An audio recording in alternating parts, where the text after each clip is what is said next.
There's more trouble regarding insecurity in Kaduna State. Terrorists have killed 17 soldiers in an attack at the military base in Powai, Benugwari local government area of the state, and wounded 40 soldiers. The terrorists stormed the military base on motorbikes in large numbers and engaged the soldiers in crossfire for more than 2 hours. 3 civilians were also killed in the attack. Dari, this is audacious. Going to a military base and riding on motorbikes and taking the military head-on and killing 17 soldiers. These are just, this now goes beyond the normal ragtag. And we still call this bandits.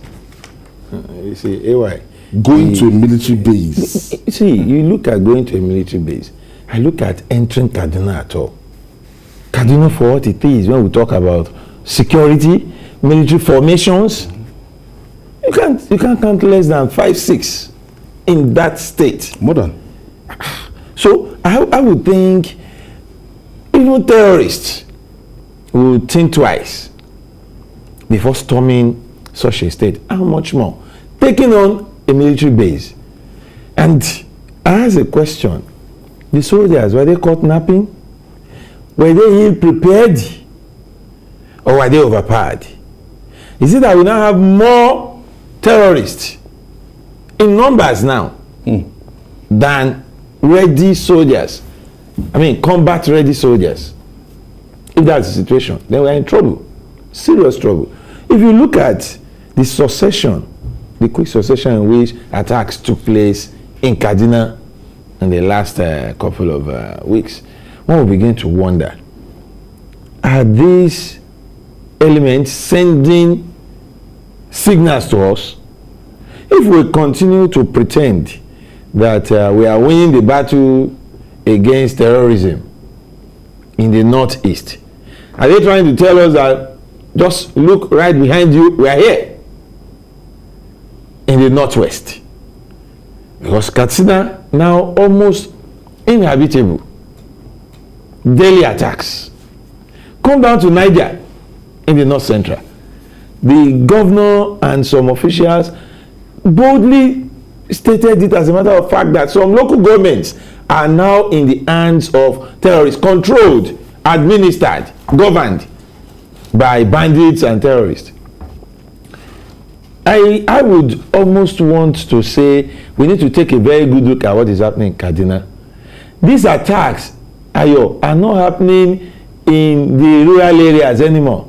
They are not in the villages or in the bushes. This is in the heart of town.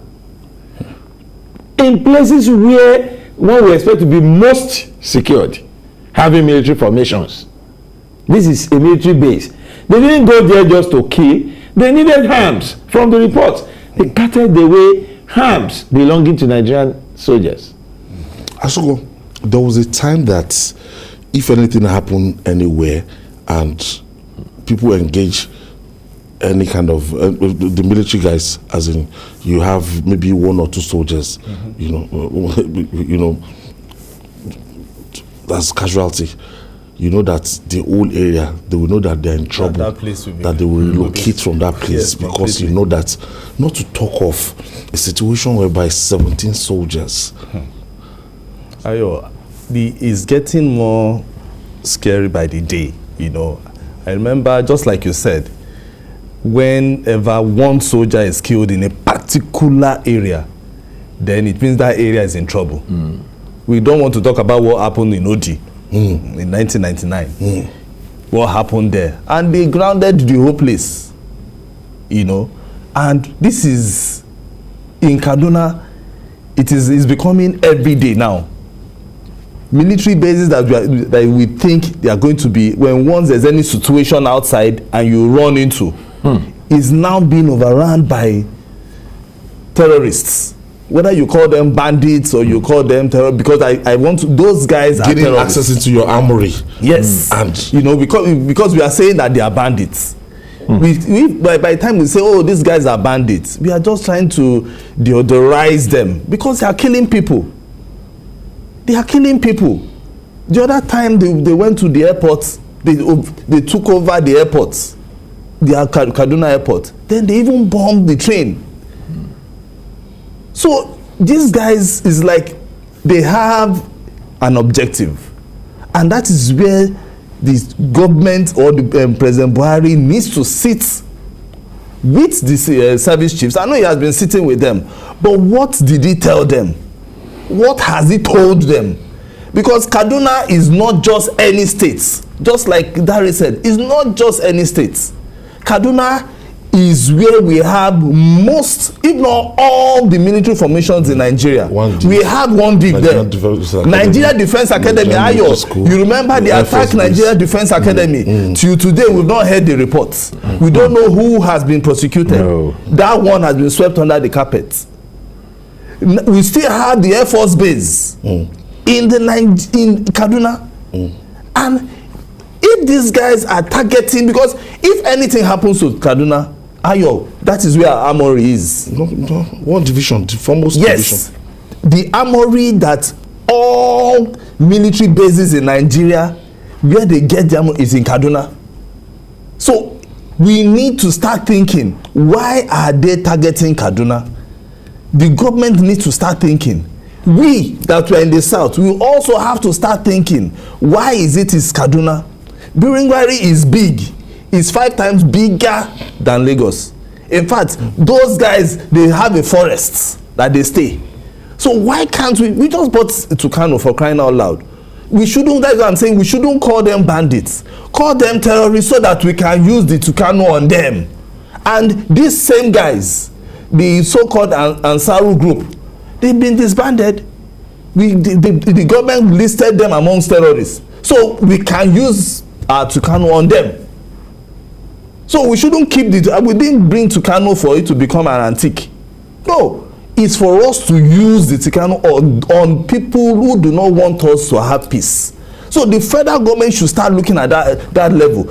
If they are in the forest, they are in Biringwari. Look, 5 soldiers. That is 17 soldiers. 17 soldiers whose families will be crying now. And there are 40 wounded soldiers which you don't even know how critical their injuries are. Some of them might end up. And 2 civilians who are just vigilante group. So the government needs to step up and stop these guys from moving up and down in Kaduna. For them to have taken the airport, the rail, and don't forget even the road. The other day they were saying, oh, the IGP went there. They said the IGP drove past the place and came back. The place is safe. After leaving that place, they still kidnap people on that same road. In that same Abuja-Kaduna expressway. So there must be a strategy for us to stop these guys from operating. And they are operating from this Biringwari. Now that they have done this, the chief of army staff should be angry within himself and send out his boys. Put boots on the field, let them go to that forest and deal with them. They have the Air Force. The Air Force can help. So once the Air Force does their own work, the Nigerian army can do theirs. I'm seeing the great things they are doing in Borno. Because yes, Borno, we might say, okay, fine, the war is not over. But I'm saying, we see videos, you see pictures. I don't know if you have been seeing pictures of victory by the troops. So we can replicate same in the northeast. That is why Governor El-Rufai is not missing words when it comes to these guys. He's saying go there and bomb them. That is what he said. So he doesn't want giving these people and using kids' gloves on them. It won't work. Dari, why do you think the attention is now shifting to Kaduna? It used to be Zamfara. After Zamfara, it used to be Niger. Right now, Zamfara is consistently in the news for Kaduna. That of Kaduna. You see, anyway, the truth of this matter is that we are at war. And the earlier both our leaders and we, the followers, agree on the fact that this is a full-blown war, the better for us. It was northeast. And then while it appears that, we are having a grip on what is happening in the northeast, these criminals shifted base they are giving the impression that the Nigerian army or the Nigerian government cannot at the same time keep the entire country safe. That's the impression. If it was Zamfara, and then the president talked tough enough for the military heads to move into Zamfara, secure Zamfara and get things better, then suddenly it is Kaduna.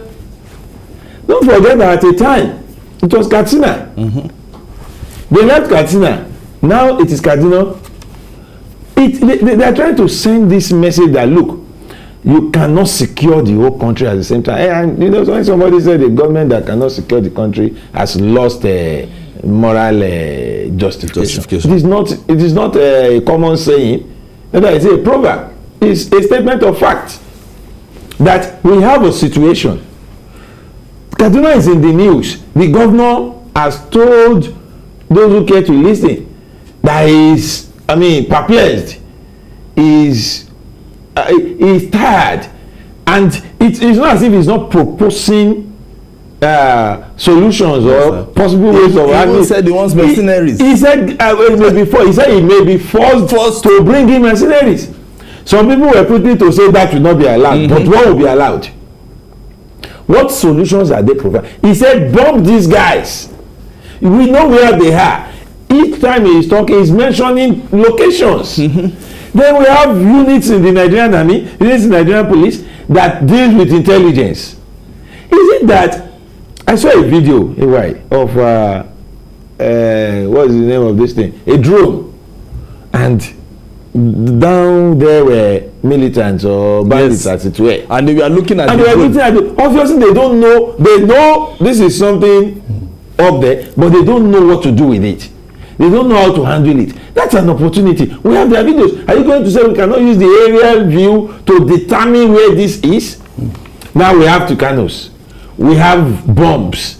We have declared these people as enemies of the state. Why are we still being careful in bombing or taking the war to them, as it were? Some people want to talk about they are also Nigerians, and I get angry. In Nigeria declare war on Nigeria, and you say it's a Nigerian. A Nigerian takes fellow Nigerians into captivity, kills some, refuse to release others, and you still tell me it's a Nigerian. I want to tell you that this APC government came in 2015 with a lot of promises for Nigerians. As much as I look at some areas and say, yeah, they've done quite well, the security issue is one campaign promise this government has failed to live up to. This government has failed to put smiles on the face of Nigerians. Each time we remember what is happening, and we used to think this thing is far away. Gradually, it is coming home to us. Trade was the option people took to when the roads were no longer safe, when flying became a nightmare. People said, look at the caliber of people who were in that train. That's to tell you that people saw that train as alternative. Then what happened to it? Some people, a retired military officer was here. We were on a program together, and you know what he said? He said, even as somebody was in peacekeeping force in Darfur or wherever, he said, even as a retired military officer who saw war, I want to tell you that it will take a lot of courage for anybody to attack a moving train. He said it will take a lot of. He said so that when it happened, he became afraid at the audacity of this criminal. And he said, look, if it has gotten to that, we should be worried. That's a trained military officer. He said the logistics, the intelligence, the needed to attack a moving train is not something a ragtag army will wake up one day and carry out. He said we must begin to look at where these guys are getting their intelligence backup and logistic backup. That it is beyond what an ill-trained ragtag uncommanded force will do. And when he said that, my worry doubled. And I began to look at it that, simply put, these guys are no longer just fighting to get attention. They are no longer kidnapping to get money. They are waging a war which they intend to win. Are we going to keep watching them?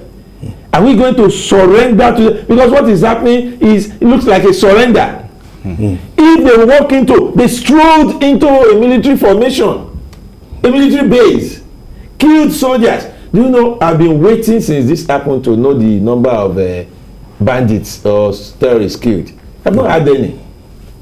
I've not had, and I'm sure if there are, they'll tell us. I've not had any. Why would say 17 soldiers have been killed, 40 wounded? Those are the people I'm relying on to protect me. Okay?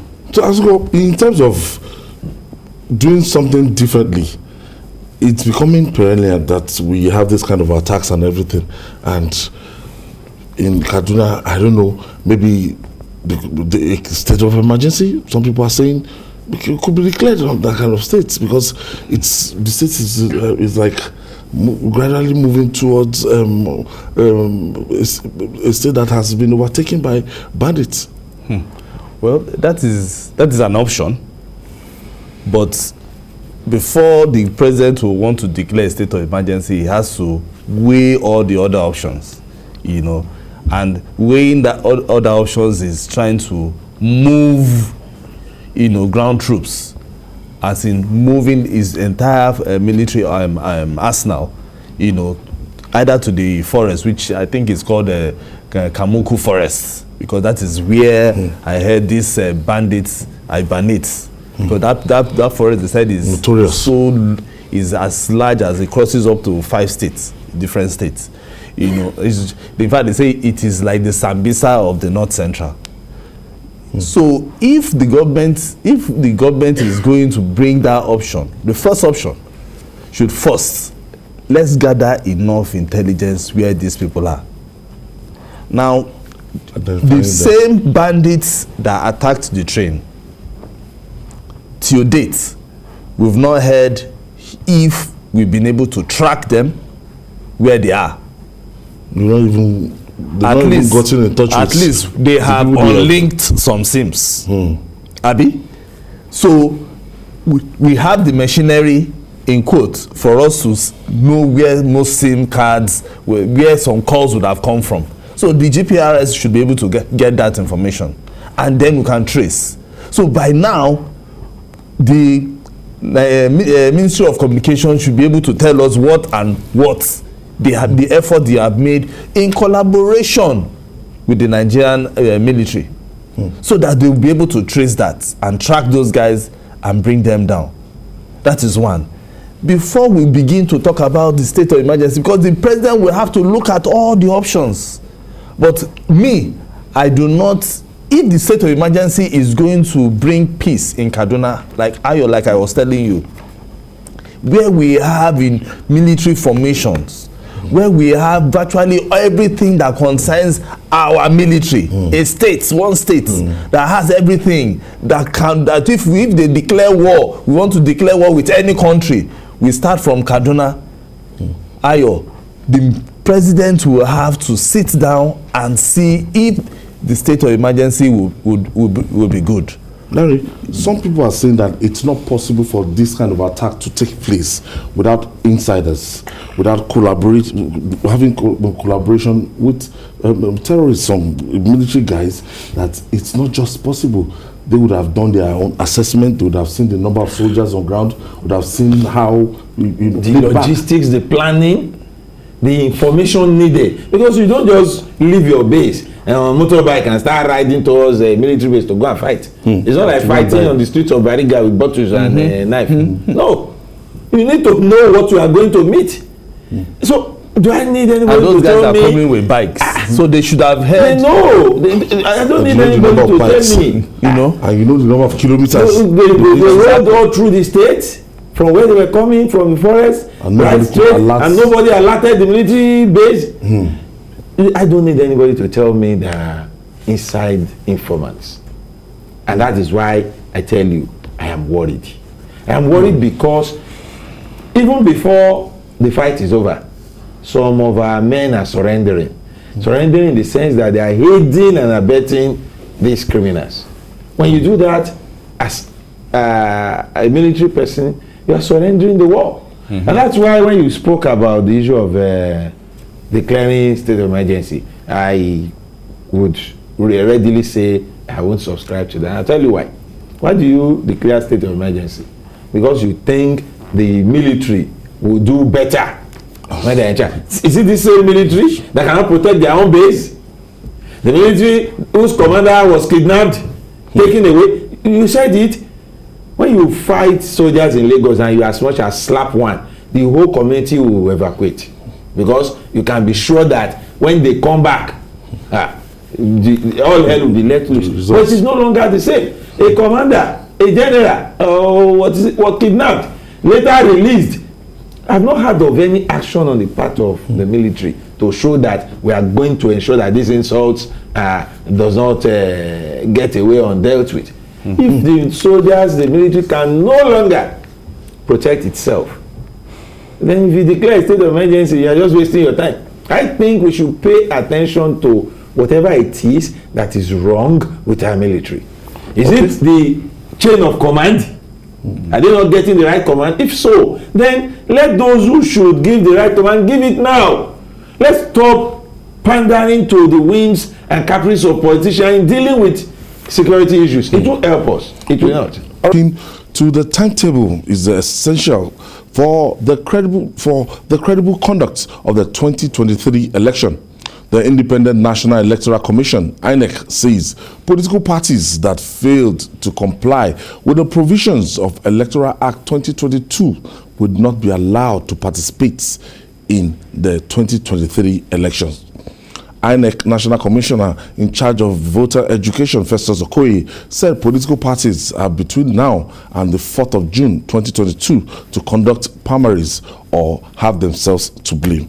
Asuko, let me start with that clause of the Electoral Act that says public office holders must, as in section 84 subsection 12. Yes, section 84 subsection 12. No political appointee. I think they have up to on the 11th of April to leave the office. That is based on what the Constitution says. Yes. The Electoral Act did not specify the time. Okay. It just said, okay, that is where I think the next reform will have to come. It has to specify the time based on what is also in the Constitution. Yes. Now we have the dates and timetable for primaries. Which is April 12 to 3rd of June. Do you understand? 61 days. So that means anybody that want to contest. So anybody hiding under one appointment. Now, but the last judgments, what will be the fate? As in, the last judgment still, nullified that section. So what is the situation now? What will political parties do? No, the thing is, INEC is Gambia working. State High Court. INEC is working based on what the electoral law, the one that was signed by the president in February 25th. That is what they are working with now.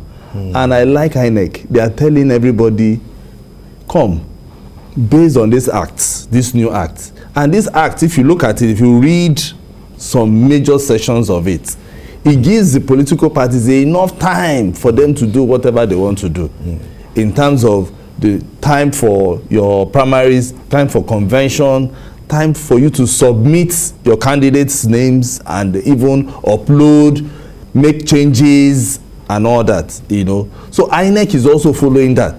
INEC knows that if from the 4th to the 3rd of June, if political parties do not finish, any political party that does not finish its primaries after June, they will run foul of the law. So they have to also look at that, because by September, based on section 29, every political party shall not later than 180 days, that is section 29, before the general election must submit the names of their candidates. So by September, all names. That means people that want to go to court, litigation, everything, they have to do that before September. So that final submission, everybody is done with, because, and that is it. Before it was even lesser. before it was 90 days, but now they made it 180 days. So you now have additional 90 days for you to play with, you know, along with it.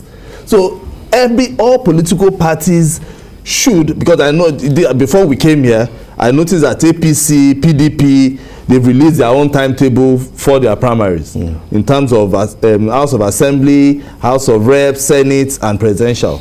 So the PDP goes first. And don't forget the Electoral Act, the new Electoral Act, Ayo, Section 84, subsection 1 or subsection 2, talks about the process, as in the procedure to use. If you want to use direct, you use direct. If you want to use indirect, use indirect. If you want to use consensus, you can go ahead and do consensus. But the privacy is all the other aspirants has to write that, okay, we are withdrawing and endorsing our candidates. Now looking at it, it's as if we're almost there. We're there. As in, we when we talk about 2023, some people will think it's something that is far. That's, but from this timetable, from this breakdown, you know that yes. Actually, for the 2023 election, 2022 is the election year. That's the reality. Because it's just election. It's election year. It's election. That is the only 2022 is election year. That is the reality, and that is why everything will take from January this year. Just take a look. It's been talked about politics. Governance has taken the back seat.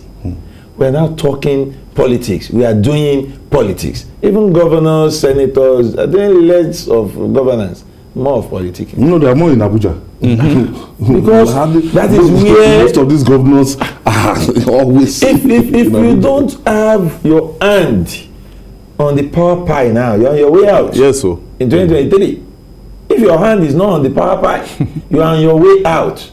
So everybody is struggling to be where the decision is being taken. Now, what do we have here?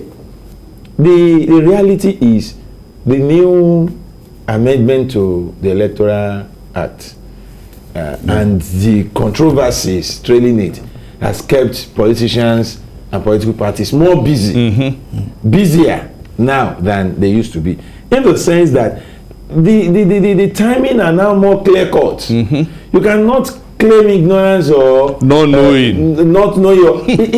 It's almost cast in stone that this is what you ought to be doing by now. So if you are not doing what you should be doing now, you already know you are running towards failure. And if you look at what the parties are doing too now to ensure that they are in check, they announce intention forms and nomination forms. Let's see those who will even pick from first. By that Electoral Act, it is those who pick the form that are the stakeholders who must agree to a consensus. So if you are an aspirant that has been pasting posters all over the place and you are not picked for, you are no longer part of those who should form the consensus. So I think it's clear cut. Now the parties are discussing all the options, indirect, direct, consensus. All the parties are telling aspirants, first we will try to go by consensus. And how are they going? The delegates are clear now who will be voting, and that is why there is one mistake we are making about this issue of resigning or not resigning. Many people are not talking. It is not about those who want to contest alone. If you are also going to be a delegate, you must resign. At the primaries or convention. At the primaries or at the convention, you must resign. That's the irony. Today the deputy Senate president in his office, a circular was passed. If you are likely or you have been elected as a delegate in your state, anywhere, you need to come and resign. Go and resign. Because you're being a public appointee, a political appointee, will disqualify you from going to vote for the candidate of your choice during the primaries. So that is one of the reasons why some people are in court. It's not about people who want to contest alone. It is such that, look, you will no longer use the power of incumbency in a manner that will rob others of their chances. The National Assembly, they saw it. Who are those who are having those And the appointees? president appealed to the National Assembly. But they are yet do something about it. the Yes, executive. National But Assembly. they have not said no. No, they say we cannot begin to. That's why some people are now going to get some funny judgment. And the Constitution says when any order clashes with the provisions of the Constitution, the Constitution becomes what? Supreme. What does the Constitution say about the act of lawmaking? It says no body can stop the National Assembly in the business of lawmaking. So what are we trying to do with that court judgment? Are we now vesting the office of the Attorney General with the power to make laws? Look at what the judge said. Go and delete. We send people all over the country, three per state, to the Senate to represent you and I. We send people in the lower house, the House of Reps.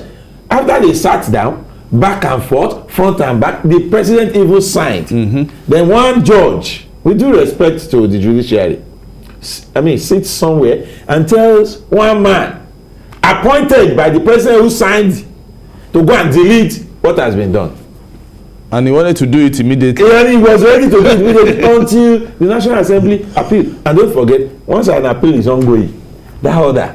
I think going by what the All Progressive Congress did in their last convention, yes, that they just said, look, if you fall into this category, just go and wait first. And that's the ruling party. So that we won't Because they don't want to run run because now it's on appeal. You don't know where, and this is going to go all the way to the Supreme Court. Exactly. For once and for all, we are going to decide it. And then if you now go ahead, conduct a primary where these people, vote. If the court says they ought not to have voted, then everything you did becomes null and void. So I would say that INEC is doing well by insisting that let's go by what is signed. Asuko, we have people that we know that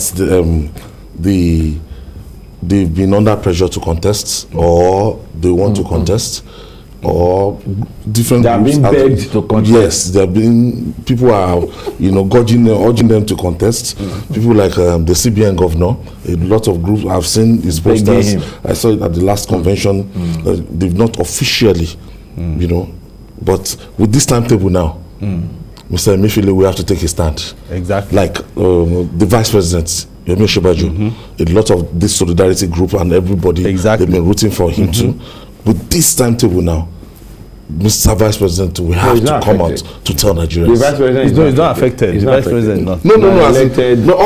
I'm not saying to resign. What I'm saying that we have to decide. We have to decide. We have to decide. Yes, exactly. I want to contest. Yes, I'm contest within this time frame. Yes, exactly. Because the thing at least he needs to talk to delegates. I don't want to talk about the person, Emefiele, why he has not come out publicly to say, oh, I'm contesting or I'm not contesting. The denial has not been convincing. It's not. I've seen denial. Because the thing is, with the way the economy is, Nigerians are even angry that he even wants to come out. So most Nigerians are angry. So in fact, some people, if you go on the street, they say, is it not this man that we are banking? That is a layman's thinking.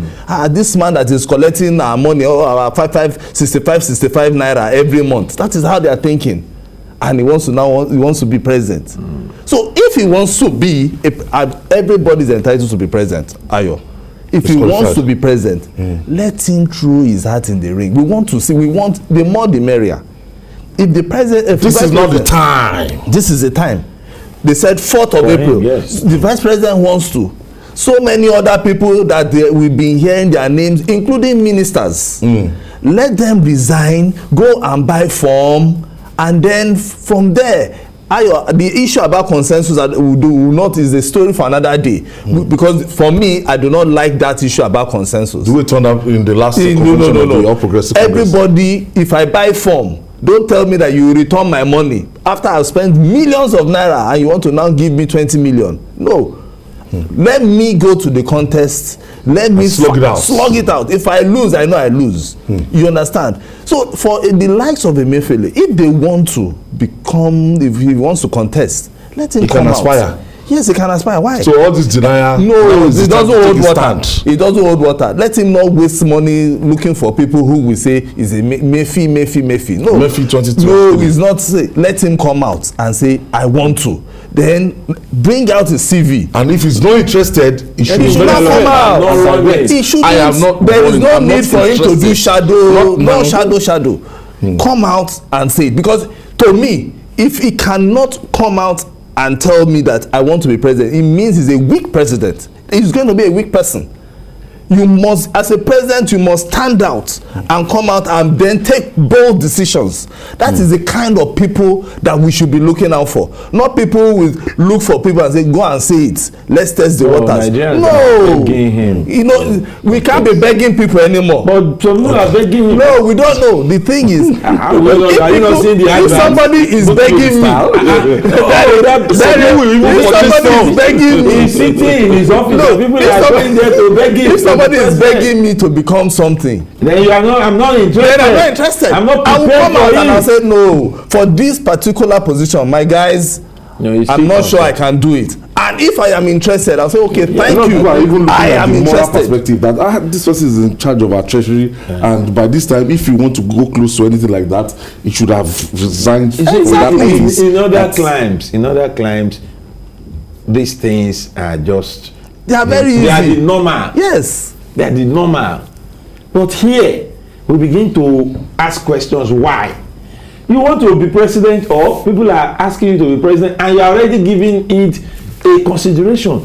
Leave your position of advantage. Okay. Yes, so that exactly. you are not taking That is the advantage right of word. others. Because That is the right Nigerians, I think you have a job to do. The economy requires a lot of attention Exactly. now. And the governor of the Central Bank of Nigeria is a key player in giving that attention. But rather than pay attention to our economy, he's busy consulting. Because you cannot tell me that people are begging you to contest and you have not said no, I'm not interested. You will be consulting. Yes, now. So you are consulting. Whether I can win or I cannot. So you have left the job undone. So since you have deputy governor, It's going to be interesting. Leave the It's going to seat. be interesting. It's going to be interesting. Now, let's go to the People's Democratic Party, the major opposition party. The zoning committee of the People's Democratic Party, PDP, has recommended that the presidential ticket of the party for the 2023 election be thrown open to all zones of the country. If the recommendation is adopted by the PDP National Executive Committee, that's NEC, aspirants from any of the 6 geopolitical zones could run for any elective positions of the party, including the presidency. So this will have a far-reaching implication. Asuko, now it was a very difficult call for the People's Democratic Party, and a lot of people have been looking at it. What's the decision they're going to is that going to make or mar the party? But neglecting or bypassing that zoning what is written in their own constitution, they've decided to, say, look, because of the expediency of time right now, that we don't need to be, we're not in a position of advantage, so to say, advantage position. The one thing about the PDP is has thrown the door open. No, not even that is one. Is the word that Aminu Tambawa used some days back, where he said, "Let us get the power first." So that is what they are after first. So they are not looking at zoning per se. What they are after is that power. All political parties are set up for power grabbing. That is number one. Vehicle too. It is a vehicle. So, just like Tambawal have said, and they have looked at it, the committee, the 37-member committee, they've seen it and say, if we move it to one zone, it might not pay us. So the best thing is, let's throw it open. And in throwing it open means that they will now see the caliber of aspirants that they will have, and then they will begin to now start doing their sharing formula. And they fix their presidential primaries for the 28 and 29 of May. Yes. So what they will now do is, after that, if they eventually get a candidate for themselves, they will now sit, I know the PDP, they will now sit down and then discuss their family affair. Their family affair will now be who is going to be what, who is going to take what, and that is where the whole thing will end. I've been reading reactions from Pandef Ohaneze saying that this is not fair, that the mood of the nation now and everything now, that the southern governors, if you remember their meeting, they've always said, look, they want a southern, yes, it is now the turn of the south, since there's this gentleman agreement, 8 years for the north, 8 years for the south. Okay. Can I ask you a question? Okay. I'm here to ask questions. Okay, but let me you will answer it together. Since this announcement was made by the committee, have you heard from the southern governors? The answer is no. No, but maybe they are still thinking about the... They are thinking of how to write the statement. Yes. I agree. You know why I ask? Because I saw this coming, and I've been saying this, that PDP will not zone its presidential ticket to the south around. Not to the south. That is one. Two, the southern governors who have been shouting at the top of their voice will not put up a fight when it is eventually not zoned to the south. Because majority of them are positioning themselves for the position of vice presidential ticket. Put it down somewhere. They won't put up any fight.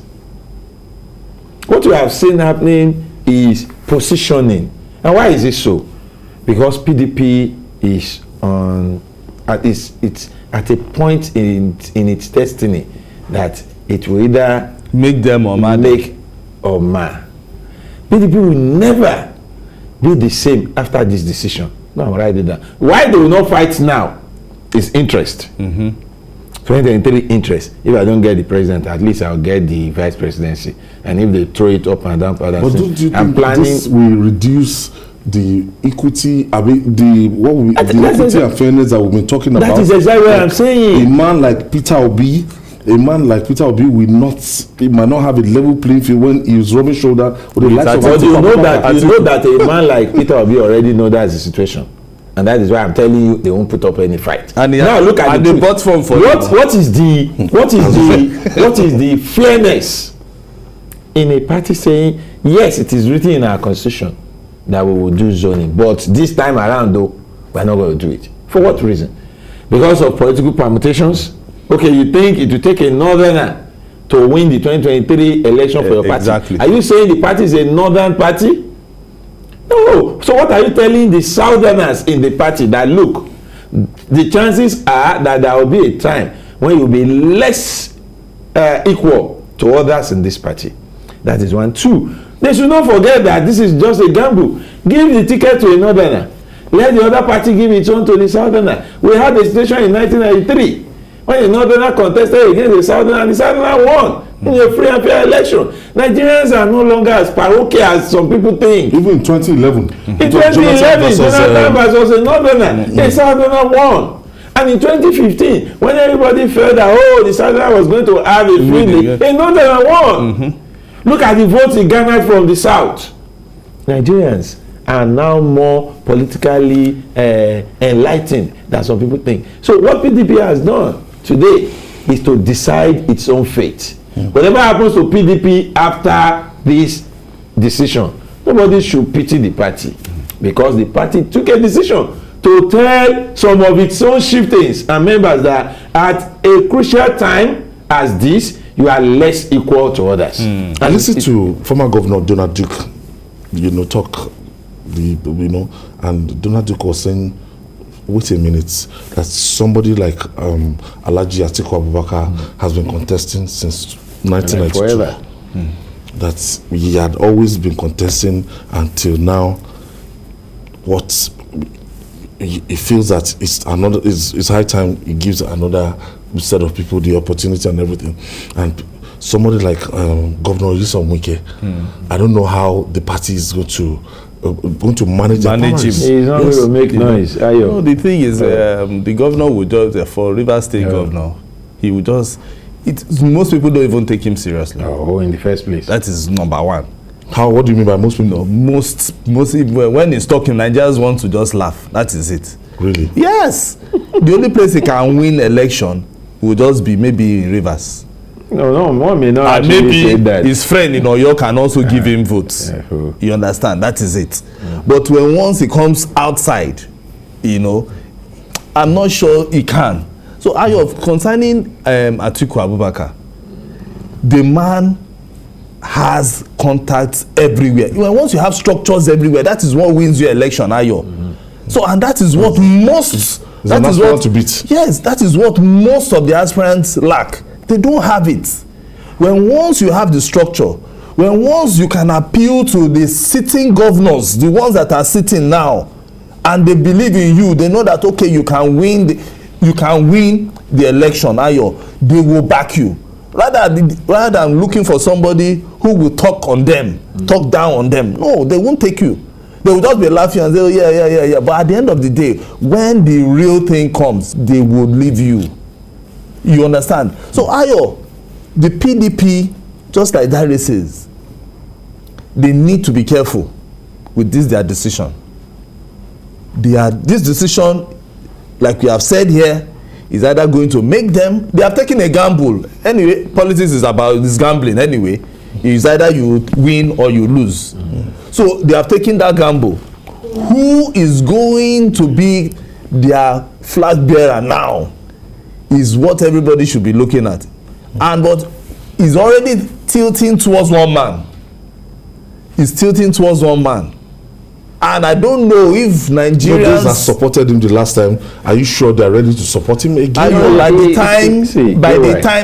the time the real thing comes, and then we are talking about politics, give and take. By the time he brings out everything as if it is what, they will want to follow him. The likes of the governor of Bauchi State is in the race. He's in the race, but does he have the kind of clout? I'd rather say, does he have the kind of clout? It's not like that. I'd rather say this is tilting towards one zone or one region.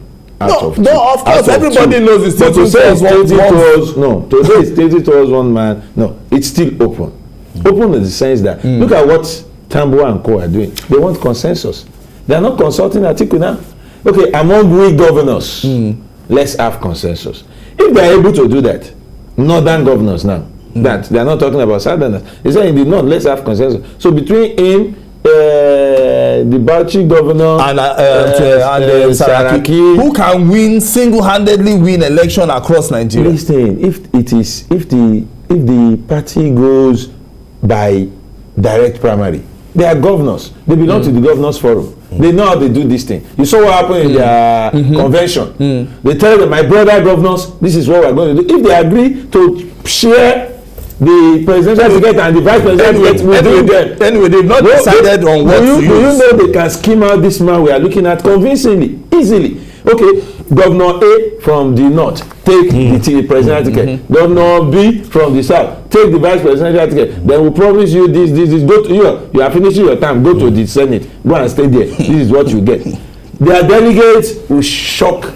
Interesting times ahead. So honestly, it's not as easy. But what I'm saying is that the party should have considered the mood of the nation. All right. 8 years of governance by a northerner, and you are now saying you cannot they are supposed to have moved it to the south. Even that APC's constitution is silent on it. Okay. The PDP constitution zoning is there. Thank you. Dario Dufalco, thank you for your contribution. Asuko James, thank you for your contribution. And that's our offering today. Join us tomorrow for another episode of the program. You can watch the repeat broadcast tonight at 11 p.m. and join us on Sunday for Sunday special. That's 1:30 to 3:30 p.m. 2 hours for Journalist Hangout on Sunday. We're on YouTube, youtube.com/TVC News Nigeria. I'm Ayodele Uzubakun. Bye for now and God bless Nigeria.